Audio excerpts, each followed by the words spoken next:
Welcome to John Kleis Car Audio's YouTube channel. My name is Connor, and as always we are in yet another VW Transporter T6. This is a Caravelle platform, so one of the more premium spec T6s, but that doesn't mean it's not going to suffer from the same common failure, that is the factory Discover Media Pro head unit going faulty and the touchscreen stopped working. Now, you can repair them, replace a digitizer, replace a screen, whatever you want to do. However, this customer wanted to go for something better. It's as good a reason as any to upgrade when something goes faulty. So we put the lovely floating 9-inch Pioneer screen, the Evo 98. This is the latest model as of, where are we now? October 2025. So I'm going to turn it on so you can have a look, and we'll go through some of the running gear on it. VW logo comes up because we've uploaded the VW logo to it.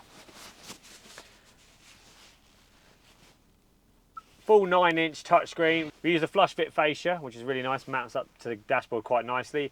Storage pocket below the unit. Now there's two ways of fitting these. You can have it this high up with a storage pocket accessible below, and it gives you the ability to angle the screen quite a lot either way. Or we can actually put the screen in a lower position, meaning this pocket would then be void and then just get a blank behind the screen. But then obviously you get less angle of the adjustment of the screen and it's lower down. Now, I'm about 5'10", and from my eye line, there is no blind spot above the actual Pioneer screen. I can still see the wipers. That's the view I'm looking from my eyes with the camera. So it's actually a really nice view. And then from behind, you can see it's still neat behind the actual screen as well. Functionality on this vehicle is retained, so the customer steering wheel controls are still going to work. So if I tap the volume up, volume goes up. If I tap the seek buttons, it's going to go through the radio presets as it's doing right now.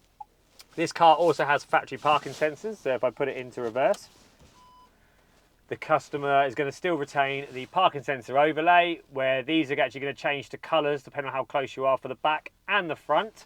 If the customer wanted a reverse camera as well, then you can have one or the other. You don't have to have this. And then if you basically drive off, if I put it in drive, what's going to happen, as soon as the vehicle goes above 6 miles an hour, it will disappear, or you can push the P button here and it will also disappear. Same if you go from reverse and to go to drive, the screen also disappears. Easy as that. Has got wireless Apple CarPlay, wireless Android Auto. But silly me, I've left my phone in the shop and I haven't really got time to do this video twice, so we're not going to get a demonstration of Apple CarPlay and Android Auto today. Sorry, boo, yeah, my bad. Can't always remember. But yeah, this is a great screen. This is the Evo 98 DAB, 9-inch screen, which means the reason why 9-inch is popular in this unit is because when the screen's flat on the dashboard, you get a bit of glare when the sun's in. So because this is actually allows the screen to be vertical, you get far less glare on a sunny day. That is one of the main reasons a 9-inch screen's better, other than the fact that if you ain't got the best eyesight in the world, 9-inch is generally clearer as well. We've also retained the factory USB port in here, which goes to the Pioneer, and the customer also had an additional USB in the glove box here, and if you can just about see, what we've done is we've converted it to USB-C power delivery fast charger, hooked that up to ignition, meaning the customer's got a fast charger in the glove box as well for their passengers. That's just an addition we've done at the same time. Connect up the factory DAB aerial, so there's no additions like that, and yeah. It looks really good, works really well, and yeah, that is it. This is a VW T6. That's a Pioneer 98. My name is Connor. See you soon.